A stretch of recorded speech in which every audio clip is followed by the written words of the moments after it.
You do not want to come between me and this coffee cake. So you're going to want to learn how to make your very own Streusel coffee cake.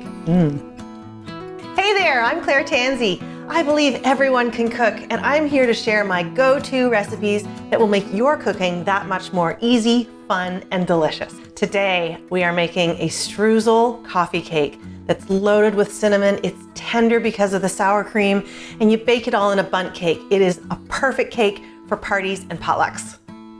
I'm gonna start by making the Streusel, and that just takes some butter, brown sugar, regular sugar, a ton of cinnamon, and some flour.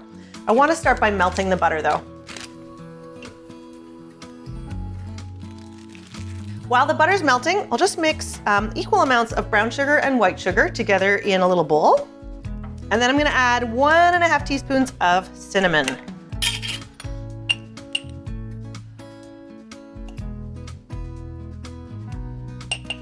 So just stir this all together. And then as soon as the butter's melted, I'll add it and mix it in so it really mixes nicely. Okay, melted butter goes right into that sugar mixture. I'm gonna scrape out every last delicious drop. All right, now stir. So the Streusel is the flavorful stuff that will go in the middle of the coffee cake. It'll give it texture and flavor, and it'll look terrific too. I need to add some flour to this, and I always measure my flour using a scale. Let me show you how I do it.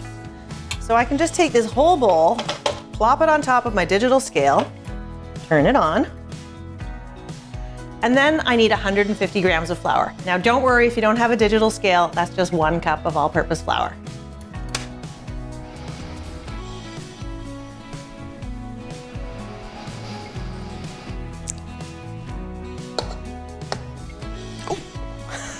So now I'm gonna incorporate the flour into that buttery, sugary mixture. It really looks like a mess, but not to worry, it's all gonna be good. Once this is all incorporated, I'm gonna chill it, because when it comes time to assemble the cake and the batter and the Streusel together, I'm actually gonna kind of crumble the Streusel in. So if I can get that butter to chill down a little bit, it'll crumble so much more easily. All right, that is looking good. Pop that in the fridge. Now it's time to make the cake. I'll assemble the dry ingredients first. Once again, I use my digital scale, but you'll see in the recipe that you can either use grams like I do or cups and tablespoons if that's what you prefer. So a whole bunch of all-purpose flour, 3 cups. This makes a really big cake. It's gonna serve like 14, maybe even 16 people. Oh, too much. There we go. And it needs some baking powder, baking soda, and I always run the baking soda through my fingers just in case there are any lumps in it, just to be safe. Bit of salt, and another little hit of cinnamon.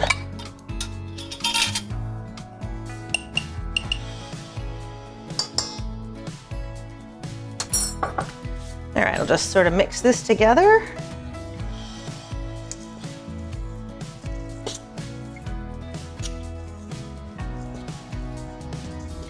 And now I'll make the butter part of the cake. To make this part of the cake, I'm using a stand mixer, but it's just because I have one and I love using it, so you can certainly make this by hand. But you have to make sure that the butter is completely at room temperature, otherwise your arm is gonna fall off by the time it's creamed. So I'm going to bash this butter with a whole bunch of sugar until it's super creamy and fluffy.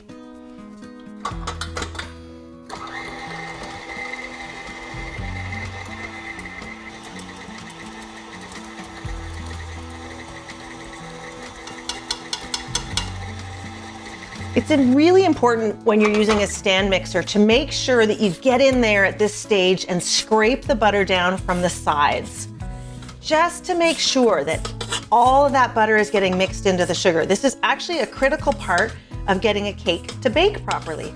So I'm not actually just mixing it, I'm actually creaming the two together. So make sure you get in there and get every last bit of butter scraped up off of the sides, and then let her rip.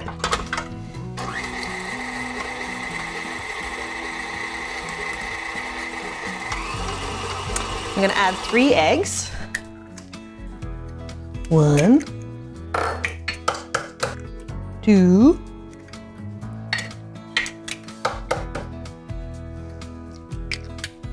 3. And then slowly at first. And then once they're sort of going, I can increase the speed. Better scrape it one more time.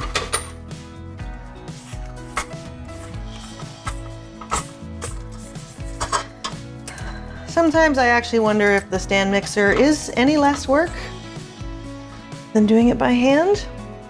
But I bought the darn thing, so I'm determined to use it. All right. So this is a rich cake. 3 eggs, it's gonna have sour cream in it, tons of butter.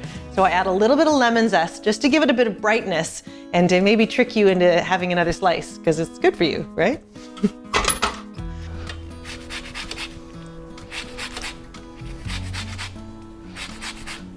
I'm gonna add the dry mixture now. I'm gonna add it all at once, but do not add flour when the mixer is running.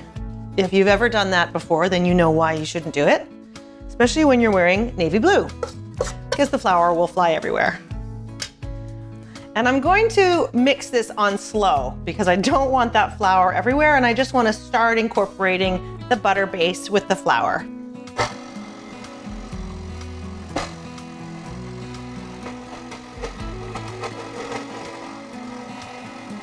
I'm gonna add sour cream now. I told you this was a rich cake. And don't try to skimp out and use yogurt.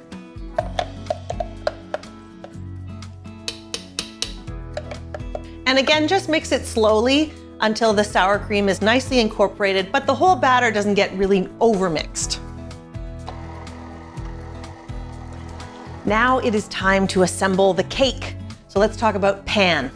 I'm gonna cook this in a nice big bundt pan.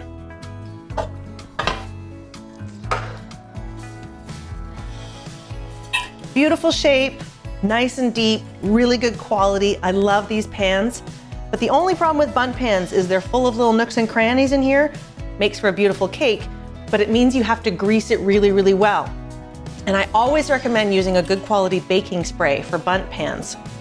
Now, a good quality baking spray is like an oil spray that has a little bit of flour already mixed into it. So it is fantastic. And I really wouldn't make a bundt cake without one.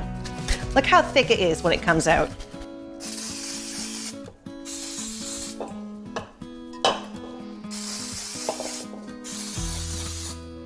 Now, I have to get the streusel out of the fridge. To assemble the cake, I'm going to put about half of the buttery mixture into the bottom, then crumble all of the streusel over top, then add the remaining amount of batter on top.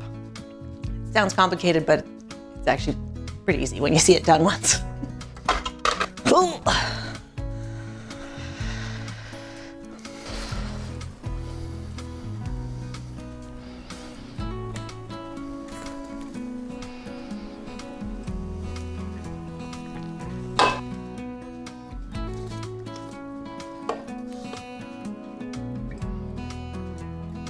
Okay, I'm gonna try to smooth this out a little bit. All right, and now for the streusel. So you can see it's quite hard now. So I'll just grab a lump of it like this and then crumble it in.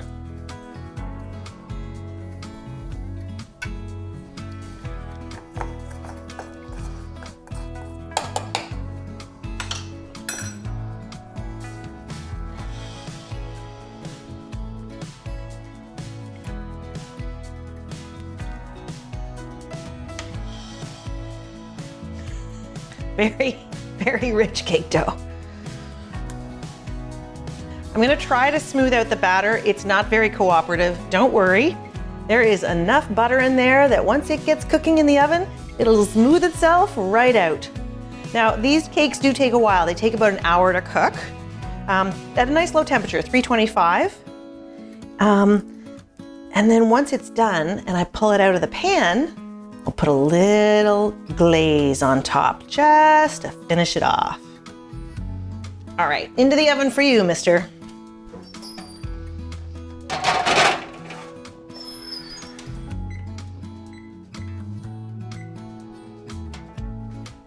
This cake has been baking for almost an hour. Let's take a look. Oh. I'll just make sure it's cooked. Beautiful. I want that to cool for about 10 minutes in the pan before I flip it over. But in the meantime, I'm gonna make this little glaze. And it's a really simple combination of milk and icing sugar. The only trick is, whenever you're making a glaze with icing sugar, you have to add the liquid to the icing sugar and not the other way around. Don't ask me why, but it just never works out.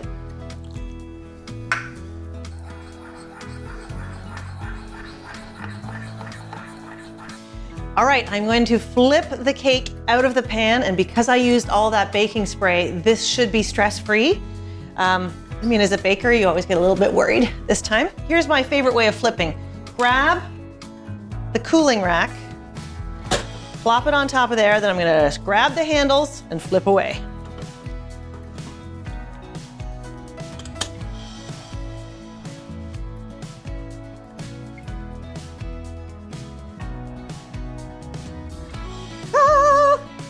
So to glaze it, I'm just gonna put it on top of a baking sheet to catch the drips. Here are you.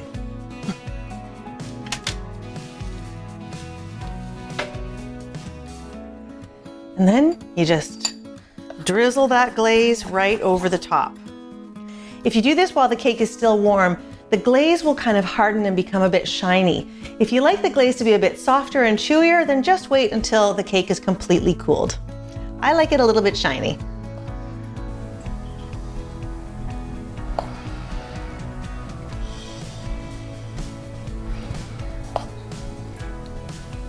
There it is, a beautiful streusel coffee cake. I'm gonna have to let this cool before I taste it, but it's gonna be kind of heartbreaking. You know you wanna make it too. For the full recipe, click on the link below. And if you really love to bake, make sure you check out these recipes for all of my other baking favorites. And make sure you're subscribed and hit that notification bell because there's lots more good stuff coming up and you're not gonna wanna miss a single video. Remember, life is complicated. Cooking shouldn't be. Happy cooking.